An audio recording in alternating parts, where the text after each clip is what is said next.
Now, if I worked in a restaurant, I would probably then spend another 5 minutes cutting off every last bit of pith, but I'm at home, so I'm not gonna do that. Hey there, it's Amanda. I am going to be making a blood orange salad with olives, which is actually a recipe of mine, so I'm going to do my best not to mess up too much on my own recipe. You can use any citrus. That's one of the reasons I love this salad, is because you can use regular oranges, you could use satsumas, you could use clementines, mandarins, whatever you have on hand. This one, I like blood oranges because they're beautiful and they're tasty. And so the first thing you do is you're gonna wanna basically cut off the rind and the pith. And so I start by just cutting off the ends.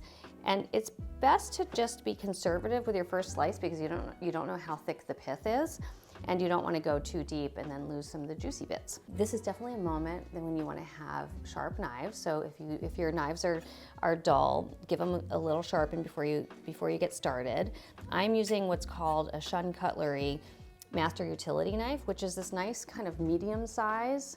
And it has a little wavy pattern. It looks almost like water. It's called Damascus. Knives that are made with Damascus tend to be, or made in the Damascus style, tend to be very hard. They can hold a really sharp blade for longer. If you don't have a sharp knife, a serrated blade can be a good substitute. So sometimes I'll just use a bread knife. So don't throw these away. Don't throw away the skin and pith, because you can make marmalade, or you can make candied peel. I'm gonna cut a red onion. This one is giant. You want one that's actually really small, but I know that they're sometimes hard to find. So I'm just gonna use a little tiny portion of this. And this is just to give a little bit of mild onion flavor to the salad. And then I'm just going to slice this really thinly.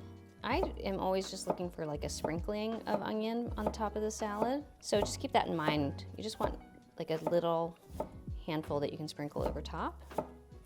You don't want it to overwhelm the citrus. I also call for green olives, but you could use black olives. You could use capers if you want.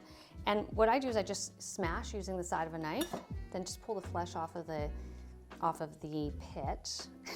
Whereas this one does not.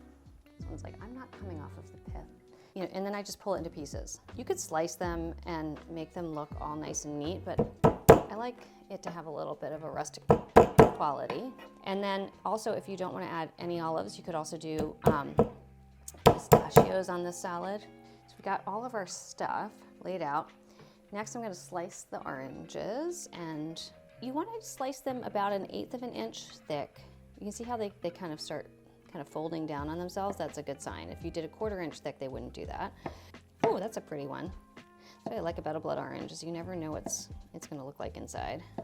So the recipe says to do it on 4 separate plates, but I think it looked really pretty on a platter, so that's what we're going to do today. And you just want to essentially do kind of overlapping slices. It doesn't have to be precise. I'm going to sprinkle on the onion, red onion, and then the olives. I love this salad so much. Next, I'm going to do a little red wine vinegar, and it calls for 1 teaspoon per plate. I'm just going to sprinkle a bit on top. And this is just to kind of like help sharpen and also contrast the sweetness of the fruit. I'm going to sprinkle really good olive oil, so get out your best olive oil. And I actually do kind of give it a dousing, because what happens is once you add the salt, the fruit starts to juice. And then at the end, at the bottom of the plate is this nice, fragrant, almost vinaigrette-like juice. This is Piedmont d'Espelette, which is a chili that is, I would say it's kind of like on the mild end of the spectrum. And I think it's really nice in things like salads because it adds a little kick without it being too aggressive. And then this is Malden sea salt. And as you can see, it's got those big flakes. I think that's a nice way to finish the salad because it adds the salt, but it also adds a little element of crunch. And there we go. That is our blood orange salad. And I think now it's time to taste. What I love about this recipe is that like every component, the onion, the olive oil, the vinegar, the Piedmont d'Espelette, like it all plays a part, and you can taste it all in your mouth, and it's great.